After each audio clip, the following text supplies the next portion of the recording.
Hello दोस्तों, good evening. हम अपने टॉपिक साइकोलॉजी के बारे में चर्चा कर रहे थे, तो मनोविज्ञान है उसके बारे में अध्ययन कर रहे थे। हमने कल बाल विकास से वो टॉपिक कंप्लीट किया था।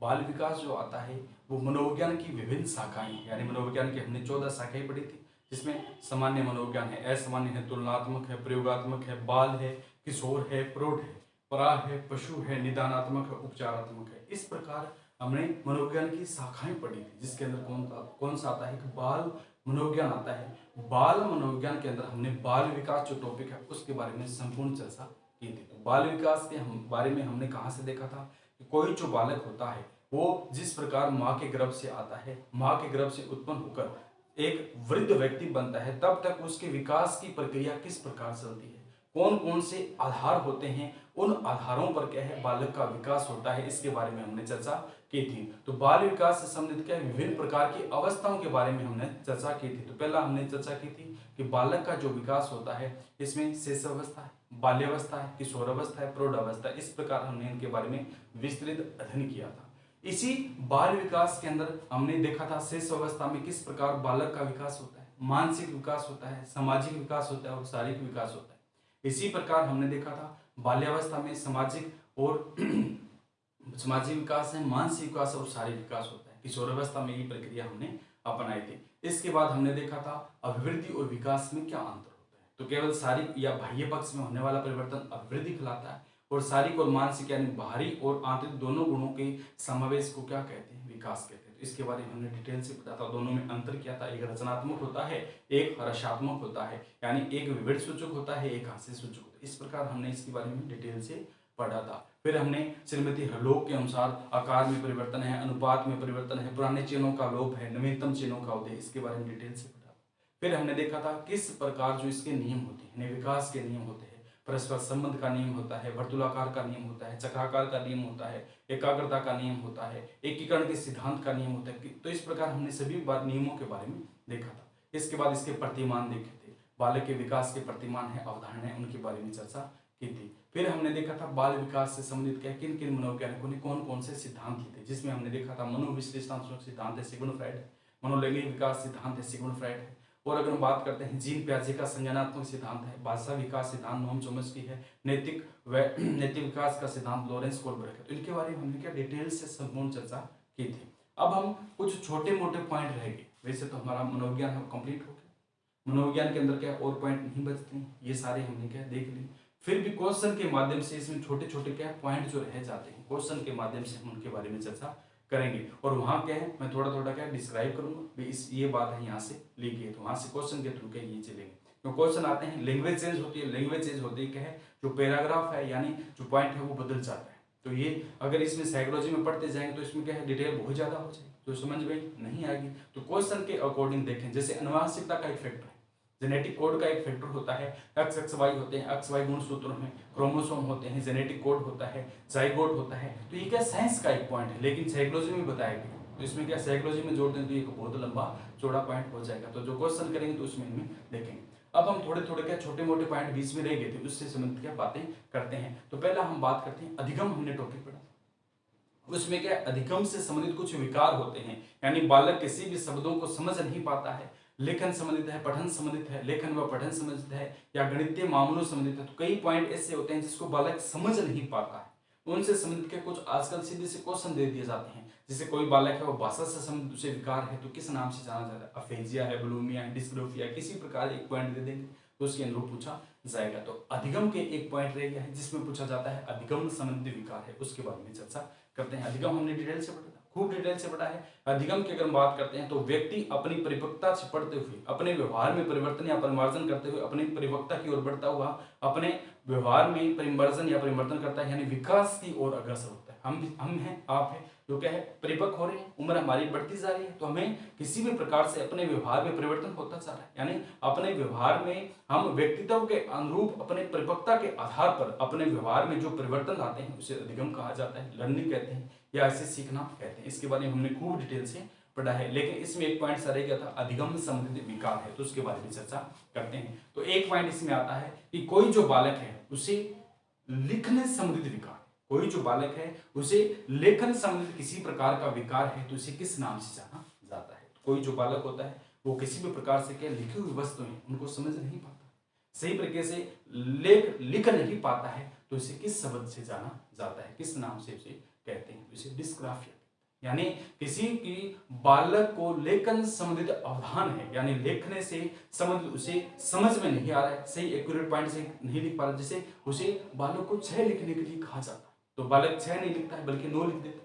किसी भी बालक को ए लिखने के लिए कहा जाता है तो ए नहीं लिखता है, बी लिख देता है। इस प्रकार किसी भी बालक को यदि लेखन संबंधित किसी प्रकार का अवधान है, किसी प्रकार की समस्या है, तो उस बालक को किस नाम से, इस समस्या को किस नाम से जाना जाएगा? डिस्ग्राफिया। इसे क्या कहेंगे? डिस्ग्राफिया, यानी लेखन संबंधित समस्या डिस्ग्राफिया कहलाती है। रट्टा नहीं मारना है, आराम से समझेंगे। यानी कोई चीज किसी बालक या अपने या तो आपके द्वारा के कोई बातें लिखी जाती है, हम कोई बात लिखते हैं ग्राफ के माध्यम से, ग्राफ पर कोई चीज लिखी जाती है तो बालक जो होता है, कोई व्यक्ति होता है, या तो पेन का प्रयोग करता है या पेंसिल का, यानी लिखता है। ग्राफ बनाएंगे तो उसमें क्या लिखेंगे, हम लिखेंगे। तो लेखन संबंधित किसी प्रकार की बालक को समस्या होती है तो इसे डिस्ग्राफिया कहा, इसे क्या कहा जाता है? डिस्ग्राफिया। दूसरा पॉइंट इसमें पूछा जाता है कि कोई जो बालक होता है उसे पढ़ने संबंधित समस्या है, कोई बालक है वो पढ़ना सही प्रकार से एक्यूरेट पॉइंट से नहीं पढ़ पा रहा है, तो इसे पढ़ने संबंधित किसी प्रकार की समस्या, तो इसे क्या कहा जाता है? तो इसे डिसलेक्सिया कहते हैं। उसे किस नाम से जानते हैं? डिसलेक्सिया, यानी वो रिलैक्स नहीं है, वो रिलैक्स नहीं है, इस प्रकार किसी भी बात को सही तरीके से नहीं पढ़ पा रहे हैं। किसी बालक को कहा जाता है कि तो इंग्लिश पढ़, तो वो बट को पट बोल रहा है, पट को बट बोल रहा है, पट पट ऐसे करे, बट पट कर रहा है, तो क्या सही तरीके से क्या कंफ्यूज है, सही तरीके से पढ़ नहीं पा रहे हैं। तो किसी भी बालक को जब पढ़ने संबंधित समस्या का अवधान होता है, पढ़ने संबंधित समस्या होती है, तो इसे हम किस नाम से जानते हैं? उसे हम डिसलेक्सिया के नाम से जानते हैं। तीसरा इसमें पूछा जाता है कि कोई बालक है उसे पढ़ने और लिखने दोनों संबंधित समस्या है, तो इसे किस नाम से जाना जाता है? डिस्प्लेक्सिया, यानी किसी बालक को पढ़ने और लिखने दोनों प्रकार की जो प्रक्रिया है उनमें अवधान है, दोनों प्रकार की प्रक्रियाओं में क्या समस्या आ रही है, न तो सही एक्चुअल तरीके से सही तरीके से पढ़ पा रहे, न एक्चुअल तरीके से क्या बोल पा रहे, न तो लिख पा रहे हैं, न पढ़ पा रहे हैं। तो इस प्रकार जब बालक किसी भी प्रकार की समस्या से ग्रसित होता है तो इसे डिस्प्लेक्सिया कहते हैं। पहले को डिस्ग्राफिया है लेखन, पठन की अगर बात करते हैं डिसलेक्सिया है, और अगर बात करते हैं पठन और लेखन दोनों का समावेश जो होता है उसे डिस्प्लेक्सिया कहा जाता है, यानी दोनों को प्रेस कर डिस्प्लेक्सिया। अब एक पूछा जाता है किसी भी बालक को यदि गणितीय मामलों में समझ नहीं, यानी कोई जो बालक है उसे 3 लिखने के लिए कहा जाता है, वह 13 लिखता है, 7 लिखने के कहा जा रहा है, 17 लिख रहा है। इस प्रकार के गणितीय मामलों में क्या प्लस के स्थान पर माइनस कर रहा है, माइनस के स्थान पर प्लस करना है, यानी एडिशन, सब्ट्रैक्शन और मल्टीप्लिकेशन है, इन चिन्हों में वह अंतर नहीं कर पा रहा है, डिवाइडेशन है, इनमें अंतर नहीं कर पा रहा है। तो अगर किसी भी बालक को एडिशन के लिए कहा जा रहा है तो एडिशन न करके वह सब्ट्रैक्शन कर, मल्टीप्लिकेशन के लिए कहा जा रहा है तो वह क्या है? डिवाइडेशन कर। तो इस प्रकार किसी भी बालक को गणितीय मामलों में अवधान जब होता है, यानी गणितीय प्रकार की समझ नहीं होती है, तो इसे क्या कहा जाता है? डिसकैलकुलिया कहा जाता है। कैलकुलेटर से हम क्या गणित के मामलों को कैलकुलेटर से करते हैं। बीएससी में अन्य आता है न्यूमेरिकल एनालिसिस, एक बुक आती है मैथ से संबंधित, उससे किसी प्रकार की जब समस्या होती है तो हमें कैलकुलेटर नहीं पड़ता होता। कैलकुलेटर में क्या बहुत लंबा चौड़ा क्वेश्चन होता है, उसको अगर कैलकुलेटर के माध्यम से, अगर हमारे पास कैलकुलेटर नहीं होगा तो उसके हम क्या सॉल्व नहीं कर पाएंगे। तो जो मैथ जिन्होंने किए वो जानते हो। तो गणितीय मामलों से संबंधित किसी भी प्रकार का जो बालक को विकार आता है तो इसी किस नाम से जानते हैं? डिसकैलकुलिया है। अब कहा जाता है कि कोई जो बालक है उसे भाषा संबंधित विकार है, कोई बालक है वो भाषा को सही तरीके से नहीं समझ पा रहा है तो इसे किस नाम से जाना जाता है? तो किसी बालक को जब भाषा संबंधित विकार होता है तो उसे हम किसके नाम से जानते हैं? ठीक है, किस नाम से जानते हैं? अफेजिया। बालक है उसे भाषा एक्यूरेट समझ में नहीं आ रही, मैं बोल रहा हूँ आपको समझ में नहीं आ रही, आप बोल रहे मेरे को समझ में नहीं आता, इससे संबंधित कोई विकार होता है उसे अफेजिया कहा जाता है। कोई बालक है वो अच्छी तरह से अवधान यानी ध्यान केंद्रित नहीं कर पा रहे हैं तो अवधान संबंधित समस्या क्या कहलाती है?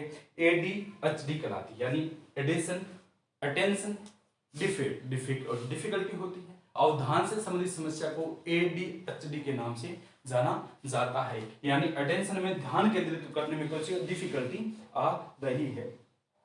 तो जब कोई बालक होता है वो भाषा से संबंधित किसी प्रकार का विकार जब होता है तो इसे हम किस नाम से जानते हैं? केवल क्वेश्चन इस प्रकार दिया होगा, नीचे 4 ऑप्शन होंगे, डिसकैलकुलिया है, डिस्प्लेक्सिया है और डिस्फ्रेजिया है। इस प्रकार इनके शब्दों का अपने को उत्तर देना होता है। एक अफेजिया दिया होगा तो हमें पता है कि कोई बालक है उसे भाषा संबंधित विकार है तो इसे किस नाम से जाना जाता है? उसे अफेजिया है। उसे किस नाम से जाना जाएगा? अफेजिया के नाम से जाना जाता है। इसके बाद की अगर बात करते हैं, कम आयु के कोई जो बालक होता है वो कम आयु में क्या बुढ़ा बुढ़ा दिखता है।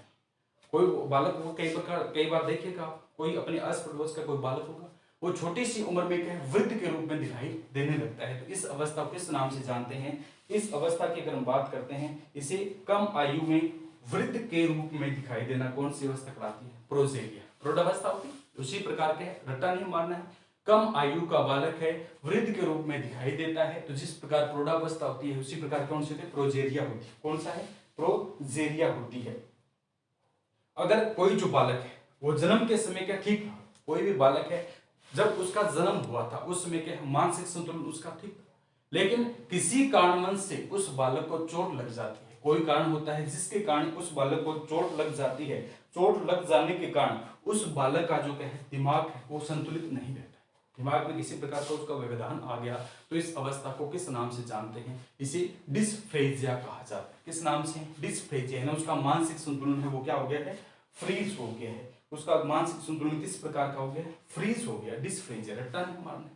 किसी भी प्रकार का जो कोई बालक है उसके मानसिक संतुलन जब उसका जन्म हुआ ठीक था, लेकिन किसी भी प्रकार से उसकी चोट लग जाती है और उसमें व्यवधान आ जाता है, मानसिक संतुलन यानी भूल जाता है, किसी चीज पकड़ाने लगता है, तो किसी प्रकार की जब मानसिक संतुलन संबंधित समस्या आती है तो इसे किस नाम से जानते हैं? डिस्फ्रेजिया, यानी फ्रीज हो गया, उसका मानसिक संतुलन क्या हो गया? फ्रीज हो गया।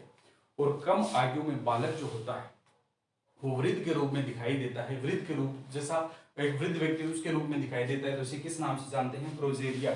इसके बाद की अगर बात करते हैं, व्यक्ति जो खुद के बारे में, कोई व्यक्ति होता है स्वयं के बारे में जानने की कोशिश करता है, एक उम्र आती है, उम्र के बाद में क्या व्यक्ति सोचता है कि मैं कौन हूं। जब व्यक्ति स्वयं के बारे में जानने की कोशिश करता है तो इस शब्द को किस नाम से जाना जाता है? तो स्वयं की अगर बात करते हैं इसे डिस्मोर्फिया, इसे क्या कहा जाता है? मोर्फिया, यानी मोर्फिया, मोर्फिया से करते हैं मेरे पिया तो मोर्फिया है। यानी व्यक्ति जब स्वयं के बारे में जानने की कोशिश करता है तो इसे क्या कहते हैं? डिस्मोर्फिया। तो रट्टा नहीं मारना, मोर्फिया यानी मोर्फिया मेरे पिया, तो डिस्मोर्फिया क्या कहलाता है? अपने आप यानी स्वयं के बारे में जानने की जब व्यक्ति कोशिश करता है तो इसे क्या कहते हैं? डिस्मोर्फिया के नाम से जाना जाता है। इसके बाद में कोई जो बालक होता है वो गंभीर रूप से तनाव लेता है, गंभीर रूप से उसे दुश्चिंता सताती है। कोई बालक है उसमें गंभीर रूप से तनाव या शारीरिक पक्ष में किसी प्रकार की कोई दबाव आ जाता है तो इस अवस्था को क्या कहते हैं? डिस्थीमिया कहा जाता है। इसे क्या कहते हैं? डिस्थीमिया। थीमिया मतलब थिंकिंग के बारे में सोचना है। कोई व्यक्ति सही तरीके से सोच नहीं पाता है तो हमने क्या था, कुछ समय का शिकार हो जाता है। तो व्यक्ति जो होता है किसी प्रकार का शारीरिक या मानसिक तनाव लेता है, उसके ऊपर दबाव आता है, इस अवस्था को किस नाम से जानते हैं? डिस्थीमिया है। उसे किस नाम से जानते हैं? डिस्थीमिया है। और एक जो बालक है उसको ऊंचाई से डर लगता है, कोई बालक है वो ऊपर से क्या नीचे की तरफ देखता है तो उसे क्या ऊंचाई से डर लगता है, तो वो क्या कहते हैं? एक्रोफोबिया। एक्रोफोबिया यानी एक बार किसी व्यक्ति को ऊंचाई पर चढ़ा दिया, वो नीचे की तरफ देखता है तो उसे क्या कहते हैं? एक्रोफोबिया। एक्रोच, ठीक है, एक्रोफोबिया है। किसी भी बालक को जब ऊंचाई पर जाने पर डर लगता है तो इस शब्द को हम एक्रोफोबिया के नाम से जानते हैं। किस नाम से जानते हैं? एक्रोफोबिया है। कोई जो बालक होता है उसके अंदर क्या सामाजिकता का अभाव है। कोई बालक है अपने आस पड़ोस में देखिए, किसी के बारे में देखिए, कोई अंतर्मुखी होता है, कोई बहिर्मुखी होता है, कोई उभयमुखी होता है। इस प्रकार जब किसी बालक के अंदर सामाजिकता का अभाव होता है, सामाजिकता का अभाव होता है तो इसे क्या कहते हैं? ऑटिज्म है, यानी ऑटिज्म है, अपने आप से मतलब रखता है। तो जब किसी भी बालक के अंदर सामाजिकता का अभाव होता है, आस पड़ोस परिवेश में जाने से कोई मतलब नहीं, केवल अपने कार्यों से, नितांत कार्यों से, आवश्यक वही कार्य करता है, तो इसे किस नाम से जानते हैं? इसे हम ऑटिज्म शब्द के नाम से जानते हैं। इसे क्या कहा जाता है? ऑटिज्म है। और अगर हम बात करते हैं किसी भी बालक है, किसी भी प्रकार का जो व्यक्ति है उसे श्रवण संबंधित समस्या यानी लिखने में, उसे सुनने संबंधित क्या समस्या होती है, किसी भी बात को वह सही तरीके से सुन नहीं पाता है, तो इसे किस नाम से जानते हैं? इसे ऑडिटरी प्रोसेसिंग डिसऑर्डर कहते हैं। इसे क्या कहा जाता है? ऑडिटरी प्रोसेसिंग डिसऑर्डर है, यानी सुनने में उसका क्या है, श्रवण जो इंद्रिय है वो सही तरीके से काम नहीं कर पा रही है, तो ऑडिटिंग डिसऑर्डर कहा जाता है। इसे क्या कहा जाता है? ऑडिटरी प्रोसेसिंग डिसऑर्डर कहा जाता है। एक व्यक्ति जो होता है या एक जो बालक होता है वो कई प्रकार से क्या है, झूठ बोलता है। कई बालक होते हैं जो क्या झूठ बोलने की आदत होते हैं, तो जब झूठ बोलता है कोई बालक या व्यक्ति, उसके द्वारा झूठ बोला जाता है, तो इसे क्या कहा जाता है? मिथोमेनिया। मिथोमेनिया है, यानी मिथो अवस्था है। हम जैसे बात करते हैं, हम गर्मियों के समय में आप देखेंगे रेगिस्तान की तरफ जाते हैं तो थोड़ी दूर में क्या जो सड़क होती है उसके बाद में क्या है, एक मृग मृच्छका रूप में दिखाई देता है, यानी दूर से ऐसे लगता है वहां बरसात हो रही है और पानी के ऊपर की तरफ उठ रहा है। तो झूठ बोल, वो झूठा प्रतिबिंब, एक झूठा प्रतिरूप या झूठा प्रतिबिंब तैयार हो। तो इस प्रकार जब कोई व्यक्ति झूठ बोलता है तो इसे मिथोमेनिया कहा जाता है। इसे किस नाम से जानते हैं? इसकी अगर हम बात करते हैं तो इसे मिथोमेनिया कहा जाता है। एक जो बालक होता है, एक क्या है, बालक होता है, तो उसे क्या चिंता सताए। कोई जो बालक होता है उसे किसी प्रकार की कोई क्या चिंता होती है, एक जो चिंतन होता है, क्या है, चिंता होती है। तो जब किसी बालक के द्वारा चिंता होती है तो चिंता होने के कारण उसे क्या है, दौरे पड़ने लगते हैं। कई बार देखो कोई जो बालक होता है उसके पास खूब दबाव आ गया, उसे चिंता होगी है, 10 दिन बाद एग्जाम है, अभी तैयारी है, नीट के जैसे एग्जाम है, अभी नीट के एग्जाम तो नीट वाले बच्चे के ज्यादा प्रेशर लेते हैं, तो उनके क्या है, एग्जाम से संबंधित या किसी प्रकार की चिंता जब हो जाती है तो चिंता से संबंधित क्या है, उन्हें चक्कर आने लगते हैं, उन्हें क्या है, दौरे पड़ने लगते हैं। तो इस प्रकार की घटना को क्या कहा जाता है? हिस्टीरिया कहा जाता है। इस प्रकार की शब्द को किस नाम से जानता है? हिस्टीरिया है। यानी किसी भी चिंता के कारण बालक जब दौरे पड़ते हैं, बालक तनाव लेता है और उसका जो दिमाग के संतुलन में रहता है, नहीं रहता है, तो इसे हिस्टीरिया कहा जाता है। इसके बाद में क्या है, भोजन ग्रहण संबंधित कोई समस्या होती है। कोई जो बालक होता है वो क्या भोजन खाता है, तो भोजन संबंधित किसी प्रकार की विकृति जब पाई जाती है, यानी कोई बालक है वो सही रूप से क्या भोजन नहीं खाता है, तो इस शब्द को बुलिमिया के नाम से जाना जाता है। इसे किस नाम से जानते हैं? बुलिमिया के नाम से जाना जाता है। बुलिमिया जिससे क्या, रटा नहीं मारना। हम खाना खाते हैं तो हमने आहारनाल उनमें देखा था, तो बोल्स के रूप में भोजन हम क्या छोटे छोटे बोल्स के रूप में खाते हैं। तो जब भोजन संबंधित किसी प्रकार की समस्या आती है तो इसे किस नाम से जानते हैं? बुलिमिया, यानी बोल्स यानी बुलिमिया के नाम से जाना जाता है। किस नाम से जाना जाता है? बुलिमिया के नाम से जाना जाता है। कई बार हमने देखा होगा कोई जो बालक होता है वो हद से क्या ज्यादा खाना खाता है। कोई बालक होता है वो अपने हद से क्या है, लिमिट से ज्यादा खाना खाता है, तो उसके आहार जो अंग होते हैं, उसके आहार के जो अंग होते हैं वो अपनी आदतों के लोग क्या है, बाहर की तरफ निकल जाते हैं। कोई जो बालक होता है या व्यक्ति होता है अपने पाचन क्षमता से, अपने आहार प्रक्रिया से ज्यादा जब खाना खाता है तो उसके लिए एक शब्द का प्रयोग किया जाता है जिसे हम किस नाम से जानते हैं? जिसे बिंगी आहार कहा जाता है। जिसे क्या कहा जाता है? बिंगी आहार प्रक्रिया के नाम से जानते हैं। इस प्रकार ये कुछ शब्द है जिनसे क्या पूछा जाता है। जैसे प्रोजेरिया है, प्रौढ़ावस्था से संबंधित कोई जो बालक होता है छोटी उम्र में क्या है, वृद्ध लगने लगता है। छोटी उम्र में क्या है, वृद्ध लगने लगता है। एक आता है कि कोई आजकल ज्यादा है चल रहा है, लड़कियों में या लड़कों में ज्यादा चल रहा है कि हम क्या भूखे रहकर, आज की जो नई पीढ़ी है वो क्या भूखे रहकर पतले होने की कोशिश करते हैं। हम कहते हैं हम तो डाइट पर है, हम तो क्या है, डाइट पर है, यानी बिना खाना खाए हुए व्यक्ति जब पतला होने की कोशिश करता है, पतला होने की कोशिश करता है तो इसे एनोरेक्सिया नर्वसा कहा जाता है। प्रश्न पूछ लिया जाता है कि आजकल प्रचलन में है, युवा पीढ़ी है, आरएस प्रीलिम्स में नहीं ये क्वेश्चन आते, मेंस में है, वहां पर जो साइकोलॉजी पूछी जाती है उनमें ये शब्द पूछे जाते हैं। तो एनोरेक्सिया नर्वसा है, यानी जब कोई बालक या व्यक्ति है बिना खाए पतले होने की कोशिश करता है तो इसे एनोरेक्सिया नर्वोसा के नाम से जानते हैं। तो ये कुछ पॉइंट विद पॉइंट है जिससे संबंधित क्या क्वेश्चन पूछे जाते हैं और इनसे संबंधित क्या है प्रश्न बनते हैं, जिसमें 5 शब्दों में, 10 में या 15 शब्दों में क्या अपने को उत्तर लिखना होता है। केवल इतना दे दिया जाता है कि कोई जो बालक है उसे अवधान संबंधित समस्या है, तो उसके बारे में आप 15 शब्दों में लिखिए।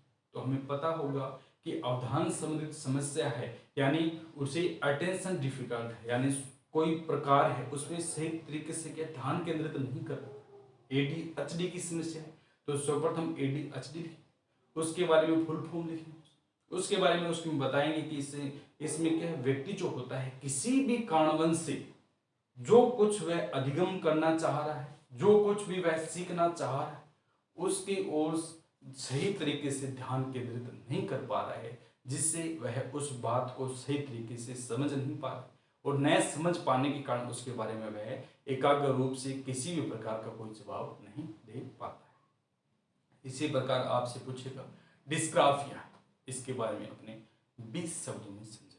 तो डिस्ग्राफिया है, पहले तो हमें पता होना चाहिए डिस्ग्राफिया समस्या क्या है। जब बालक को लेखन संबंधित किसी भी प्रकार का व्यवहार या अवधान होता है। किसी भी प्रकार की लेखन संबंधित समस्या होती है, यानी कोई जो बात है उसको सही तरीके से वह लिख नहीं पा रहा है, तो उससे संबंधित जो समस्या होती है उसे हम डिस्ग्राफिया कहते हैं। फिर नीचे उदाहरण देंगे कि इसमें जैसे बालक ए को बी लिखता है या 6 को 9 लिखता है, मिले जुले शब्दों को कहे डिफरेंस नहीं कर पा रहे, अंतर नहीं कर पा रहे, दोनों में समावेशन का आधार लागू करता है और दोनों शब्दों को अपने अनुरूप सही समझता लिख देता है।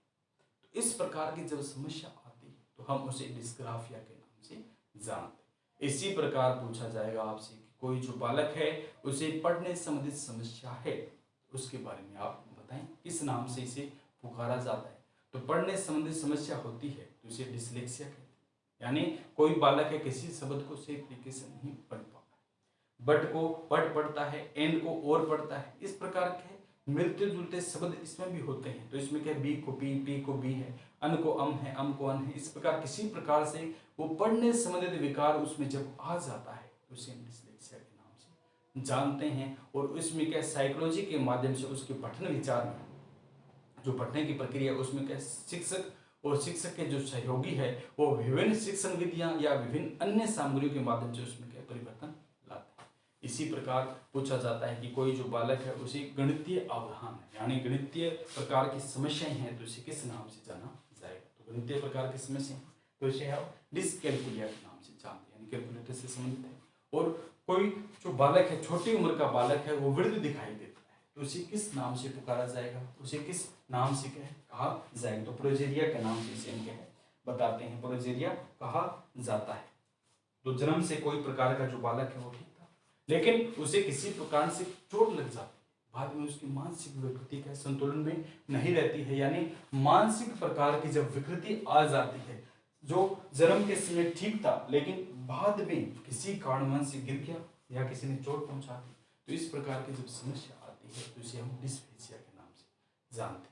खाने संबंधित किसी प्रकार का जो विकार होता है उसे बुलिमिया के नाम से बोल्स के रूप में जानते हैं, उसे क्या कहा जाता है, बुलिमिया कहा जाता है। तो ये हमारे अधिगम संबंधित कुछ विकार थे, यानी जो पूछे जाते हैं जिससे संबंधित क्वेश्चन बनते ही बनते हैं।